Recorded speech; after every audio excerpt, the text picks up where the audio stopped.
하나님이 사랑하시는 비산동교회 성도님들, 메리 크리스마스입니다.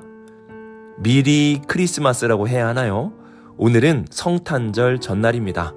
이 땅에 우리를 위하여 오신 예수 그리스도의 탄생을 기뻐함으로 기다리고 예배하는 우리 모든 성도님들이 될 수 있기를 바랍니다.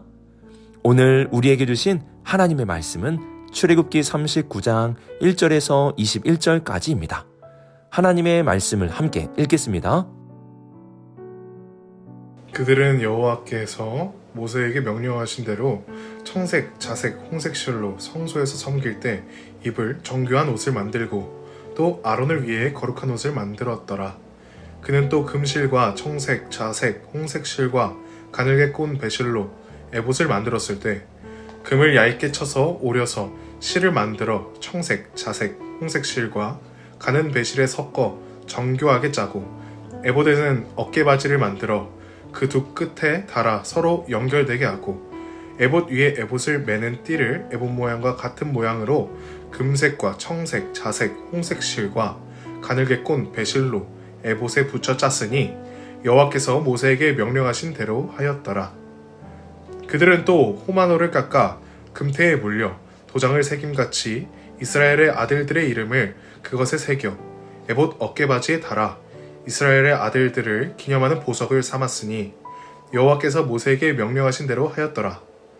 그가 또 흉패를 정교하게 짜되 에봇과 같은 모양으로 금색과 청색, 자색, 홍색 실과 가늘게 꼰 배실로 하였으니 그것의 길이가 한 뼘, 너비가 한 뼘으로 네 모가 반듯하고 두 겹이며 그것에 네 줄 보석을 물렸으니 곧 홍보석, 황옥, 녹주옥이 첫 줄이요 둘째 줄은 석류석, 남보석, 홍만호요 셋째 줄은 호박, 백만호, 자수정이요 넷째 줄은 녹보석, 호만호, 벽옥이라 다 금태에 물렸으니 이 보석들은 이스라엘의 아들들의 이름 곧 그들의 이름대로 12이라 도장을 새김같이 그 12지파의 각 이름을 새겼으며 그들이 또 순금으로 노끈처럼 사슬을 따아 흉패에 붙이고 또 금태 둘과 금고리 둘을 만들어 그 두 고리를 흉패 두 끝에 달고 그 다음 두 금사슬을 흉패 끝 두 고리에 꿰매었으며 그 다음 두 사슬의 다른 두 끝을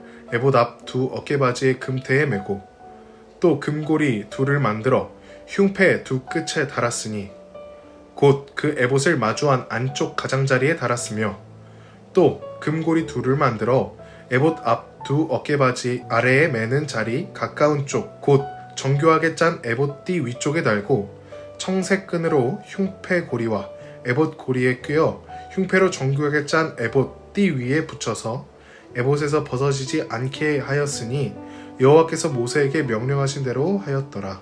아멘. 기도하겠습니다. 사랑의 하나님 아버지, 우리를 위하여 이 땅에 예수 그리스도를 보내주심에 감사를 드립니다.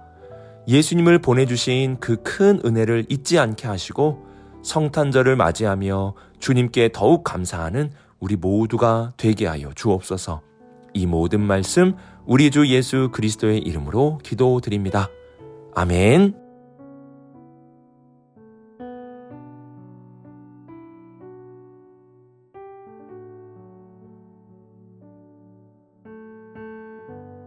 (1절을) 보시면 이스라엘 백성들은 여호와께서 모세에게 명령하신 대로 정교한 옷과 거룩한 옷을 만들었다고 말씀합니다. 여기서 정교한이라는 단어는 세밀한 수작업을 표현하는 것으로 중요한 것을 만들 때 사용하는 단어입니다. 그리고 거룩한이라는 표현은 다른 것과 구분되는 것으로 역시 중요한 것을 알려주는 단어입니다. 오늘 말씀에서 이스라엘 백성들이 만드는 정교하고 거룩하고 중요한 옷은 제사장의 옷을 의미합니다. 제사장의 옷이 중요하다는 것은 제사장이라는 직분이 중요하다는 뜻이 됩니다. 제사장의 직분이 중요하기에 옷도 중요하게 만들고 있는 것입니다. 그러면 제사장의 직분이 중요한 이유가 무엇일까요? 보통은 높은 위치에 있는 사람이기 때문에 중요한 직분이라고 생각할 수 있는데요. 1절을 보시면 성소에서 섬길 때 입을 정교한 옷이라고 말씀합니다. 이는 높은 자가 아니라 성소에서 섬기는 자라는 것을 알려줍니다. 제사장의 옷이 정교하고 거룩해야 하는 이유는 그들이 성소에서 섬기는 직분을 감당하고 있기 때문입니다. 이전에도 제사장의 옷에 대해 말씀드렸을 때 세상에서 볼 때 섬기는 자는 하찮고 좋지 않은 옷을 입게 되지만 하나님의 성막 안에서는 다르다고 말씀드렸습니다. 하나님은 섬기는 자에게 가장 정교하고 거룩한 옷을 입혀주십니다. 우리는 이러한 성막의 모습을 기억하며 섬기는 자에게 주시는 하나님의 정교하고 거룩한 옷을 사모할 수 있어야 합니다. 진짜 좋은 옷은 섬기는 자에게 주어지는 옷입니다. 제사장은 하나님을 위하여 섬겼고 또한 이스라엘 백성들을 위하여 섬겼습니다. 제사장이 섬기는 가장 중요한 일은 하나님과 이스라엘 백성들의 만남을 이어주는 것이었습니다. 제사장을 통하여 이스라엘 백성들은 하나님께 나아갔고 하나님은 제사장을 통하여 이스라엘 백성들과 만나 주셨습니다. 이렇게 제사장은 하나님과 이스라엘 백성들의 만남을 위하여 섬기는 직분을 감당하였습니다. 이렇게 제사장은 하나님과 이스라엘 백성들과의 만남이 이루어질 수 있도록 섬기는 사역을 하였습니다. 우리는 이러한 제사장의 섬김의 모습을 바라보며 섬김은 하나님과 세상의 만남을 이어주는 통로가 될 수 있음을 기억해야 합니다. 예수님도 이 땅에 섬기기 위하여 오셨다고 말씀하셨습니다. 예수님의 섬김으로 하나님과 죄로 가득한 우리의 만남이 이루어지게 되었습니다. 성막의 제사장의 옷을 바라보며 섬김의 중요성을 잊어서는 안 됩니다. 섬기는 자가 가장 존귀한 옷을 입는 것이고 섬기는 자를 통해 하나님과 세상의 만남이 이루어질 수 있게 되는 것입니다. 오늘 하루 섬김의 직분을 감당해 봅시다.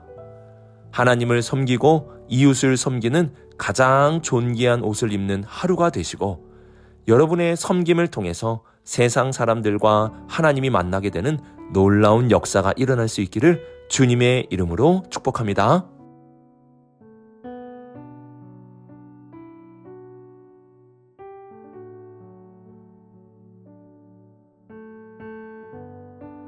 제사장의 옷의 특징 중에는 그 옷에 보석을 달아 놓았다는 것입니다. 에봇이라는 제사장의 긴 조끼를 보면 어깨에 보석을 달았습니다. 그리고 8절 이하의 말씀에는 제사장의 흉패와 관련된 말씀인데요. 이 흉패에도 보석을 달았습니다. 보석은 예나 지금이나 소중한 것입니다. 제사장의 옷에 보석이 소중한 이유는 그 보석에 이스라엘 족속의 이름을 새겼기 때문입니다. 6절을 보시면 그들은 또 호마노를 깎아 금탱에 물려 도장을 새김같이 이스라엘 아들들의 이름을 그것에 새겨라고 말씀합니다. 7절에서는 이 보석이 이스라엘 아들들을 기념하는 보석이라고 말씀합니다.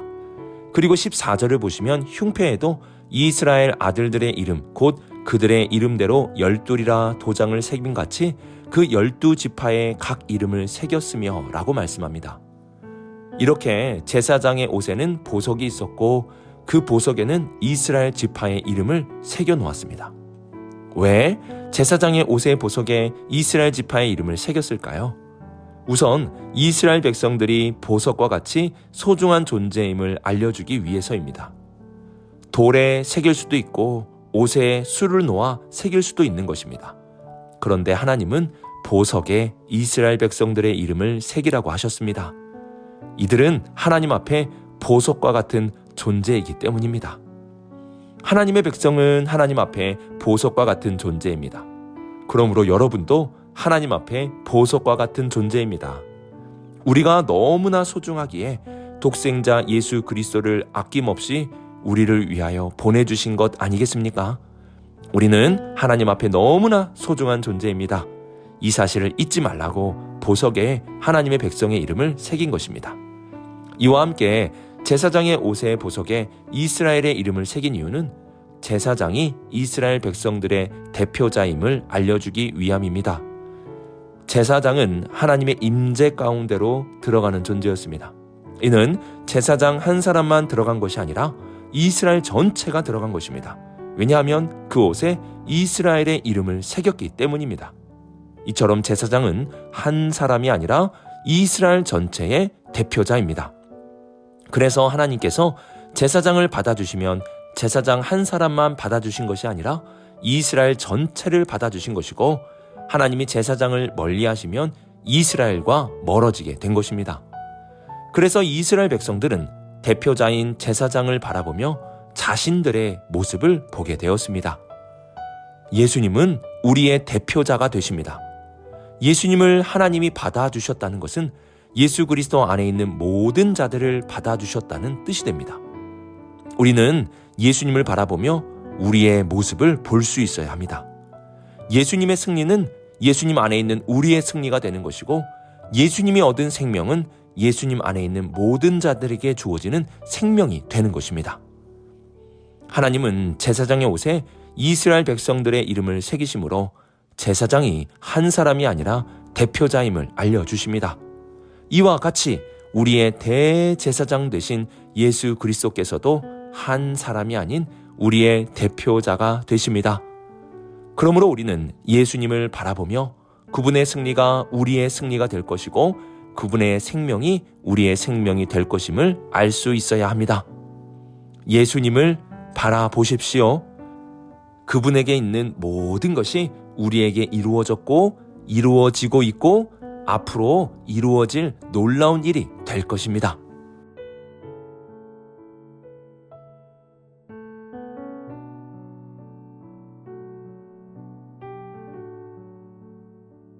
오늘 말씀에서 3번 반복되는 표현이 있는데요. 그것은 여호와께서 모세에게 명령하신 대로 하였다는 것입니다. 5절에서도 7절에서도 그리고 21절에서도 이스라엘 백성들은 하나님께서 모세에게 명령하신 것을 그대로 순종하였습니다. 제사장의 옷을 만드는 말씀은 출애굽기 28장에 이미 기록된 말씀입니다. 그런데 왜 또 이 말씀을 기록하고 있는 것입니까? 이는 이스라엘 백성들의 철저한 순종을 보여주고자 하는 것입니다. 하나님께서는 출애굽기 28장에서 모세에게 명령하신 것을 이스라엘 백성들이 그대로 순종했다는 것을 보여주고 있는 것입니다. 출애굽기의 마지막은 이러한 반복을 통해 철저한 순종의 중요성을 우리에게 보여주고 있습니다.